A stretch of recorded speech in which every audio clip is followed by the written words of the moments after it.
Ustadz. Antu ya kaget si Ana dengar ucapan Ustadz tuh kan. Maaf Pak Ustadz, maksudnya gimana ya? Aura apa? Aura saya gelap. Iya Nduk, biasanya aura gelap seperti kamu ini karena pengaruh jin. Kamu ada sesuatu yang berkaitan sama hal-hal itu kah? Kata Ustadz. Mendengar pertanyaannya Pak Ustadz, Ana pun seketika langsung ingat sama siapa? Malukan lah. Apa jangan-jangan maksud Pak Ustadz ini Lukan ya? Ala gimana nih? Apa aku cerita aja sama Pak Ustadz soal Lukan nih? Cerita aja lah, takut pula aku kenapa-napa, gelap aura aku kata dia kan. Akhirnya betul Wak, di situ Ana pun langsung memutuskan buat menceritakan semuanya sama Pak Ustadz soal dia bisa ngeliat makhluk tak kasat mata itu, pertemuannya dia sama si Lukan, bahkan tentang perasaan cinta dan kasih antara mereka diceritain juga sama Pak Ustadz. Wah, Pak Ustadz jadi sebenarnya gini. Wah, diceritain dari A sampai Z. Nah, setelah mendengar penjelasannya Ana, Pak Ustadz langsung bilang, Dok, sepertinya jin yang sedang kamu ceritakan itu nggak mau kalau kamu punya hubungan dengan siapa-siapa. Dia cuma pengen kamu ya sama dia. Coba kamu ingat-ingat lagi, pernah nggak kamu dekat sama orang lain selain dia? Ya Allah Pak Ustadz. Iya loh, saya nggak pernah dekat sama laki-laki lain. Jangankan dekat, saya suka sama laki-laki pun nggak ada Pak. Dan selama ini juga nggak ada yang mencoba ngedeketin saya Pak. Baru teringat siapa ini si Ana. Itulah kenapa itu pengaruh dari dia Dok. Ini nggak baik. Nggak boleh kamu menjalani hubungan sama jin ini terus. Di situ pun Ana sempat terdiam Wak. Dia sadar kalau memang hubungan aku sama Lukan itu ya terlarang lah Nat. Aku tahu bahwa cepat atau lambat kedekatan aku ini memang harus disudahi. Kalaupun memang dilanjutkan tetap nggak akan bisa bersatu. Dunia kami berbeda. Ya tapi gimana Nat, dia namanya juga udah terlanjur cinta. Aku sama dia pasti berat kali lah kan rasanya. Nggak semudah itu untuk bisa melepaskan Nat kata. Nah di tengah pergolakan hatinya itu Ana pun mencoba untuk apa Wak? Ikhlas akhirnya. Meskipun pedih kali di hati aku Wak. Dan dia pun ngomong lah sama Pak Ustadz. Baiklah Pak, gimana cara saya untuk menyelesaikan semua ini? Pak Ustadz bilang, kamu bisa menjalani hubungan dengan jin itu karena kamu bisa melihat mereka Dok. Apalagi kamu pernah ngobrol sama mereka dan bahkan nolongin mereka. Itulah kenapa mereka ini jadi tertarik sama kamu. Mata batin kamu Bapak tutup sebentar ya. Biar hal-hal kayak gini gak terjadi lagi. Gak usah bentar Pak, tutupin aja lah full. Tapi gimana caranya Pak? Insya Allah bisa dengan cara ruqyah kata Bapak. Kalau kamu mau, kita mulai ruqyah hari ini. Nah, mendengar saran dari Pak Ustadz, awalnya Ana ini memang ragu. Kenapa? Karena Ana sadar kalau aku betul-betul menutup mata batin aku, nanti waktu aku pulang ke kos tuh ya aku gak bisa nengok Lukan lagi. Nadia, sedih hati aku tuh. Gak bisa aku tengok wajah sosok yang aku cintai lagi. Tapi lagi-lagi untungnya Ana ini kayak seperti tersadarkan lagi bahwa hubungan kau sama Lukan tuh salah. Dan Ana juga sadar Wak, meskipun cintaku ini makin hari makin besar sama si Lukan, aku juga ngerti, aku juga tahu kalau hubungan ini tetap dilanjutkan, kalau hubungan ini semakin jauh, bisa jadi akan terjadi hal-hal yang tidak diinginkan. Betul kan? Bisa jadi ngelunjak Lukan nih, dia minta nanti sehidup semati mereka udah kamu hidup di alam aku, dibunuhnya siapa ini si Ana, dipengaruhi pikiran buat ngakhiri kan bisa Wak. Akhirnya dengan mantap nih Wak, Ana langsung berkata, baik Pak, saya mau ruqyah hari ini juga. Oke, baik, insya Allah kita laksanakan sekarang. Akhirnya betul Wak, di hari itu juga tuh ruqyah itu pun dilakukan di masjid tempat si Rani itu. Dan otomatis apa ya, rencana buat jalan-jalan sama si Rani pun batal lah. Tapi untungnya pula Rani ini bisa memahami kondisinya si Ana dan ini selalu mendampingi Ana pada saat ruqyah itu dimulai sampai selesai. Dah ruqyah pun dimulai Wak. Nah kata Ana nih, pada saat ruqyah itu dimulai, badanku sakit kali ini, macam ditusuk-tusuk jarum berkali-kali. Dan waktu aku udah sadar, di masjid itu udah banyak kali orang ngelihat aku lagi ruqyah. Dan pada saat itu Ana langsung diberikan air Wak, yang memang sudah didoakan. Dan melihat Ana yang memang sudah mulai kecapean, hari itu pun Ana memutuskan untuk menginap di rumahnya si Rani. Nah besoknya Wak, waktu si Ana ini mau balik ke kosan, Pak Ustadz yang kemarin ngeruqyah si Ana ini tiba-tiba datang ke kosannya si Ana. Beliau bilang, Dok, maaf ya, Bapak nggak bisa ngusir makhluk itu seutuhnya katanya. Loh kenapa Pak? Kemarin makhluk ini negosiasi sama Bapak. Kalau Bapak usir dia dari badan kamu, dia mengancam akan mempengaruhi kamu untuk mengambil nyawa kamu biar arwahmu bisa bareng dia selamanya. Jadi Bapak nggak bisa usir. Takut kamu nanti kenapa-napa. Dengan gantinya mata batin kamu tetap saya tutup. Kamu nggak akan bisa lagi ngeliat dia. Aura gelap kamu udah hilang. Tapi dia bakal tetap ada di samping kamu buat jagain kamu. Tuh kata Pak Ustadz. Gitu Pak. Ya udahlah nggak apa-apa. Kata siapa? Kata si Ana kan, makasih ya Pak bantuannya.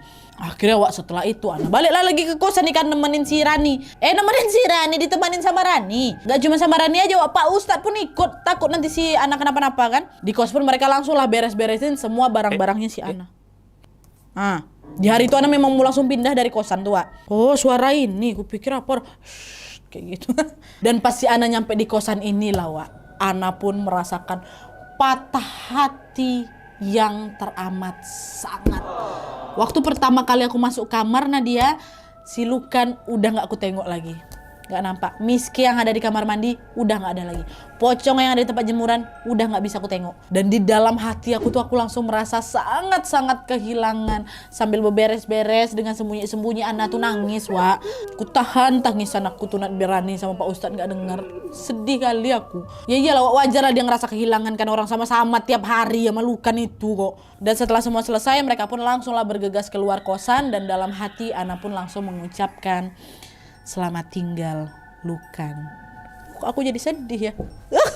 Nah terus, Wak, setelah si Ana ini lulus SMK dan dia pindah dari kos lamanya itu, Ana pun mulai melanjutkan hidupnya seperti biasa. Meskipun berat Nadia aku meninggalkan kenanganku bersama Lukan, aku tetap berusaha sekuat tenaga untuk bisa merelakan itu semua. Sampai pada suatu hari sesuatu yang mengejutkan pun kembali terjadi, Wak. Dimana waktu itu Ana itu lagi janjian ketemuan sama kawannya yang namanya Sonya di kafe. Nah pas sudah nyampe kafe ini, mereka ya saling nyapa, ya apa kabar kau? Gitulah segala macam. Mereka pesanlah minum, pesan cake. Dah pesanan datang, lanjut lagi ngobrol nih, macam update kehidupan masing-masing lagi tuh, Wak. Nah terus lagi asik-asikan ngobrol, tiba aja si Sonya nih ngomong, Ana maaf ya Ana ya, kau melihara hantu nah?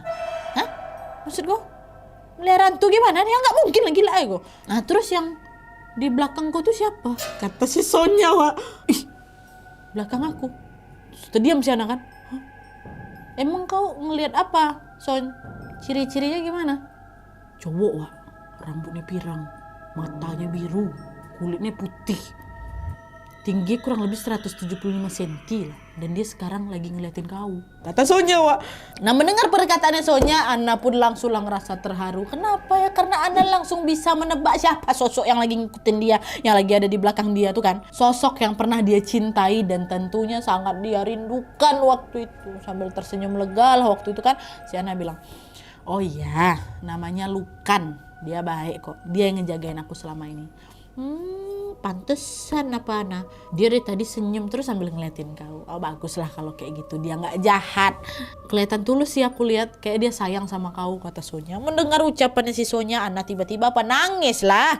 Tapi kali ini bukan nangis yang lebih kesedih gitu loh Nadia. Aku tuh nangis karena aku terharu aja. Meskipun memang hubungan aku sama Lukan udah lama berakhir, ternyata Lukan tetap memenuhi janjinya untuk selalu berada di sampingnya si Ana dan juga menjaga si Ana.